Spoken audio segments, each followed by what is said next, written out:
বাজারে অনেক শীতের সুন্দর সুন্দর সবজি, তাই আজ বাজার থেকে কিছু সবজি এনে ফ্রাইড রাইস রান্না করে ট্রাই করলাম। আপনারা চাইলেও আমার মতো করে রান্না করতে পারেন। তো দেখাচ্ছি কিভাবে রান্না করলাম আমি। তো প্রথমে আমি ডিমটাকে ভেজে স্ক্রাম্বল করে নিব, ঠিক এমনটা। ডিমটা ভাজা শেষে আমি অন্য একটা পাত্রে উঠিয়ে রেখেছি। তারপর আমি রসুন কুচিগুলা ভেজে নিচ্ছি। হালকা বাদামি হলে সবজিগুলো আমি ঢেলে দিয়েছি, সবগুলোই আমি একসাথে দিয়ে দিয়েছি। আমি এতে শুধু লবণ আর সয়া সস দিয়েছি পরিমাণ মতো।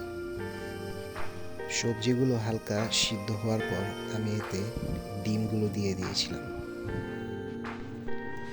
তারপর সকালে রান্না করা ভাতগুলো আমি এতে দিয়ে দিয়েছি এবং সাথে রাঁধুনির একটি রাইসের মশলা এতে অ্যাড করে দিয়েছি। এর ফলে একটা সুন্দর গ্রান অ্যারোমা এসেছিল এই রাইসটা থেকে।